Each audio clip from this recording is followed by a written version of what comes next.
I cannot thank y'all enough for the love, the follows, the comments, and the engagement. So to celebrate my 500 subscribers on YouTube and my 10,000 subscribers or followers on TikTok, I thought I would give y'all a rundown of who I am and tell y'all a little bit about myself. So I am an Aries, baby. I was born on Easter Sunday, okay? Resurrected. I am back. So I'm from Louisville, Kentucky, obviously. But I have traveled. I have, been a little bit all over the country, but I have not been out of the country yet. That is on my list. Listen, so growing up, I have always been able to notice discrepancies, barriers, issues within our society. But like most young children, I was told to shut up and just go on about their day. But those answers didn't suffice for me. So I stayed on my mama's ass. Like, I stayed asking her questions. Like, I remember I was 10 and I was like watching the Wild Wild West. And if y'all remember, Will Smith and the white dude, I forgot his name, had said something about someone being a virgin. So I picked up on that. I was like, Mama, what's a virgin? She's like, I'll tell you when you turn 13. I shit you not. On my 13th birthday, I was like, Mother, what is this? And she told me, thankfully. But I was like, that's it? I was so mad. I thought being a virgin was something like magical or something. I was like, that's it? So we're all virgins? Whatever. Anyway. But I used to notice when, say, Fear Factor.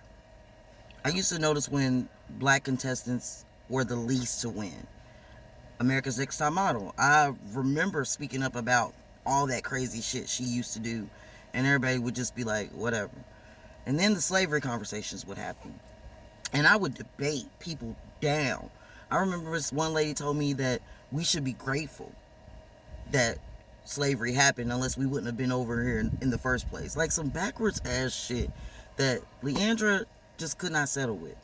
And I'll even take you way back to the beginning of my childhood.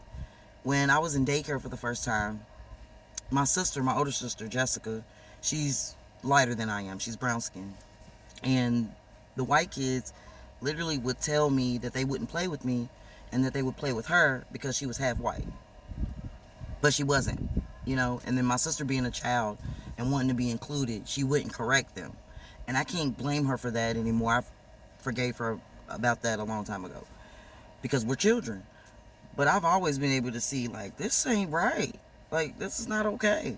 I've always stood up for bullies, stood up against bullies, especially at Central High School. Like, because in middle school, of course, I got made fun of. I think everybody got made fun of in middle school. And I've had a lot of emotional ups and downs.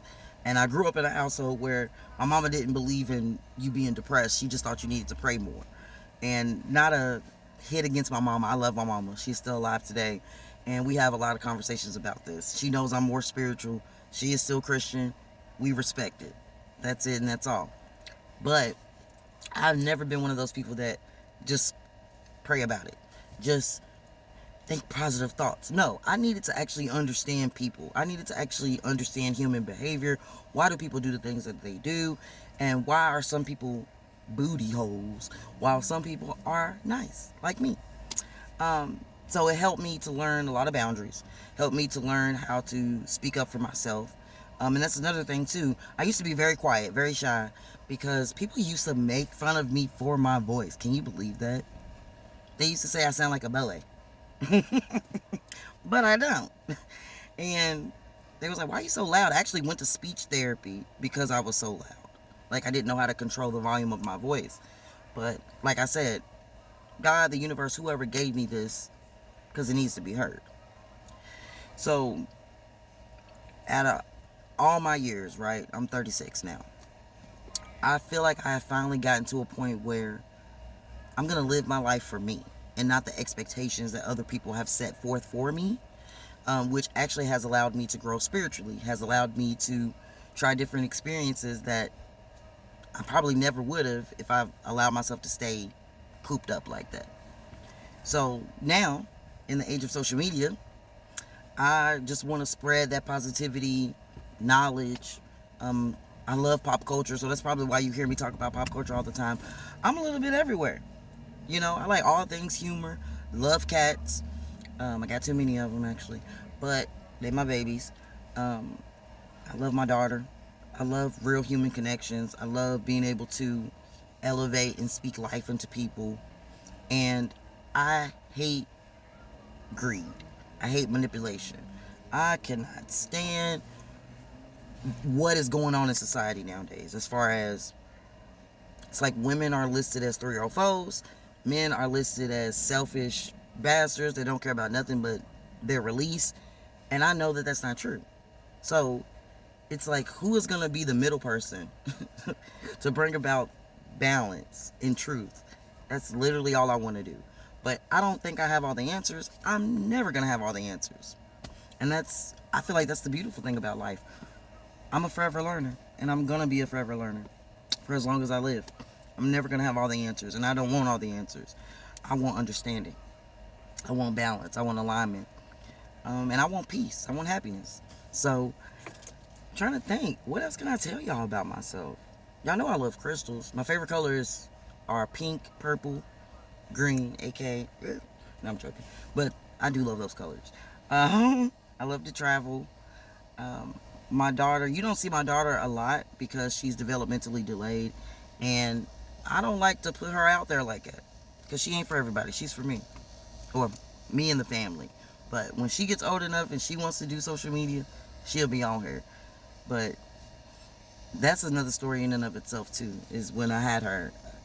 Oh my God, it was rough. Okay, she had IUGR, so she was growing small. And for those of you that don't know, it just means that no matter how much you eat, no matter how much you drink, the baby is growing smaller than most of the kids, on average.